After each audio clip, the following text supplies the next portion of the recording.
Abeesimbyewo ku kifo kino bali basatu, ku bano kuliko Jack ava munno ali ku ntebe, Dusman Oki abadde omumyuka we ne Kisitu Mayanja. Bw'abadde ayogera ku byasuubira okukola bw'aba alondeddwa, Mayanja ategeezezza nga bw'ali okutereeza ekifaananyi kya FMU ko n'okunyweza enfuga ssemateeka. Nzikiririza mu excellence, management professionalism and constitutionalism.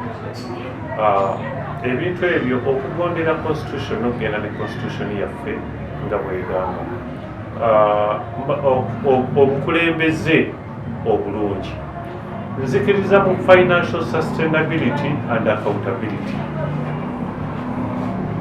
Olwaleero okunenengana obutali bumativu buva mu nsonga eyo, naye ng'ate si mu motorsport wokka, naye mu bulamu obwa bulijjo abantu bonna bwatabeerawo accountability awabeerawo okunenengana. Ekyewuunyisa ku mulembe guno gwe muzannyo gwa ppikipiki obutafiibwako bw'ogeraganya n'emmotoka z'empaka. Mayanja agamba entabwe eva ku bukulembeze kubanga tebalina kye bamanyi ku ppikipiki era ng'omuntu yandisuubidde ppaapaali kubala mmwanyi. N'olwekyo sinenya nnyo kubanga omuntu atalina interest nga bwe nagambye nti omuntu atalundangako tayinza kufa nnyo ku nte.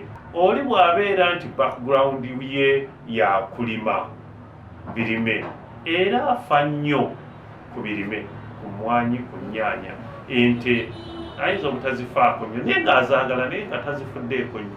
Mu byalambise okuba nga bireme ava munno kwe kubulwa embalirira ko n'obwa Sseruganda mu kibiina.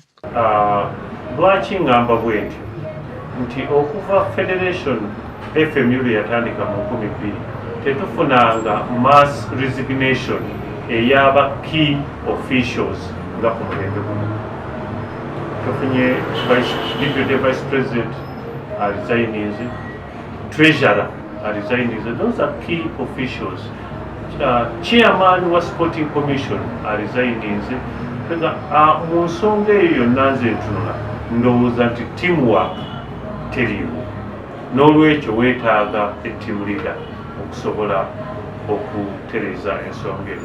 N'ensonga endala public outcry y'ensonga ya accountability nayo nze nga bwe ndaba emulemye. Ekyewuunyisa mu kalulu kano ekyo eky'omumyuka okwesimbawo ku mukama we era nga kino kireesewo okukubagana empawa mu bantu oba nga Dusman yandiba ng'alaba ng'ensuubiza mukama we nga tamuwabula n'ekigendererwa eky'okumwesimbako.